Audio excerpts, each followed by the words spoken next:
Bonjour chers tous, aujourd'hui nous allons parler d'un sujet sensible, on va parler de religion, d'homosexualité, de pape, de décision, etc. D'abord, disons que la religion est un fait culturel. À travers l'histoire et à travers les âges, les peuples ont généré des cultures et ont généré également des religions. La religion ne peut pas être séparée de la culture. Et on peut prendre quelques exemples. Si je dis shintoïsme, je fais référence d'abord et avant tout aux Japonais. C'est une religion qui a été générée par les Japonais. Même si aujourd'hui, cette religion peut être pratiquée ailleurs qu'au Japon, c'est originellement une religion japonaise. On peut donner un autre exemple. L'islam, par exemple, a été généré par le peuple arabe à travers un prophète. Bien sûr, et aujourd'hui, c'est une religion qui est pratiquée à travers le monde, mais nous savons qu'il y a le thème arabo-musulman qui existe. C'est une religion qui est intrinsèquement liée au peuple arabe. On peut citer l'hindouisme également, qui est une religion générée par les Indiens et les Hindous, tout naturellement. Le peuple africain également a généré une culture qui existe toujours. À travers ou à l'intérieur de cette culture, il y a une religion ou plutôt une spiritualité. C'est un fait qui se déroule ainsi à travers l'histoire de l'humanité. Si nous parlons maintenant du christianisme, on se rend compte que c'est une religion qui a été générée d'abord par les Juifs et ensuite complétée par les Occidentaux. C'est pourquoi ces peuples-là se réclament de culture judéo-chrétienne. Ils se réclament de culture judéo-chrétienne. Même s'ils ne vont pas à l'église, même s'ils ne sont pas réellement chrétiens, ils se réclament de cette culture. C'est pourquoi je disais à l'entame que la religion ne peut pas être séparée de la culture. C'est un fait culturel.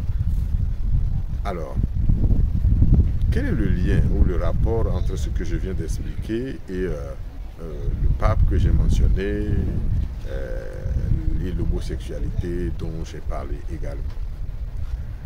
Il n'y a pas longtemps, une décision du pape a soulevé un tollé général dans les médias, sur les réseaux sociaux, un peu partout. Désormais, les couples homosexuels peuvent être bénis.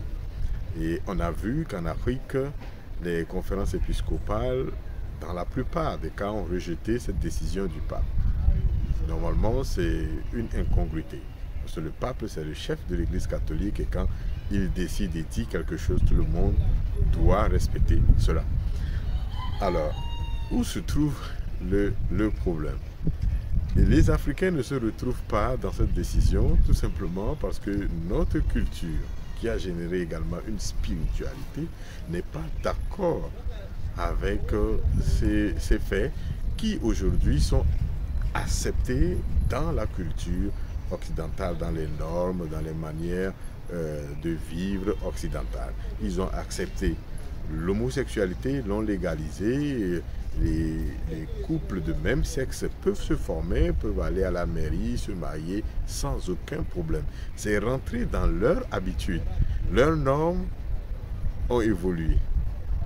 Leurs valeurs ont évolué avec le temps. Ils ont décidé que certaines de leurs pratiques ou certaines de leurs croyances même puissent changer. Parce que si on regarde dans la Bible qui est le soubassement donc du christianisme, que ces occidentaux sont venus nous apporter en Afrique et ailleurs dans le monde, ce sont des réalités qui n'étaient pas acceptées dans la Bible. Maintenant, ils voient que leur société a évolué et ils veulent donc faire évoluer les choses, y compris même la Bible et leur religion. C'est tout à fait normal.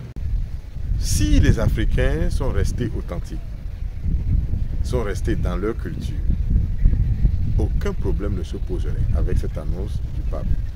Parce que ce problème ne se pose pas actuellement en Inde, avec la majorité du peuple indien qui pratique l'hindouisme.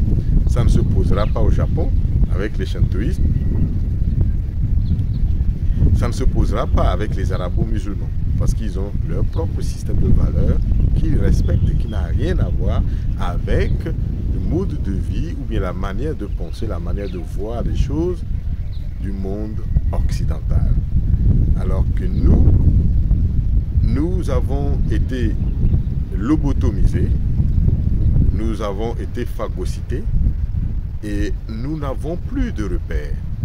Mais si nous retournons à nos valeurs, nous regardons bien dans notre culture et même dans notre spiritualité, parce que tout est lié, on verra que nous ne sommes pas en phase avec ces Occidentaux. Il y a beaucoup de choses qui se passent chez eux aujourd'hui, qui sont des contre-valeurs, mais qui viennent chez nous, parce que nous avons tout accepté à la base.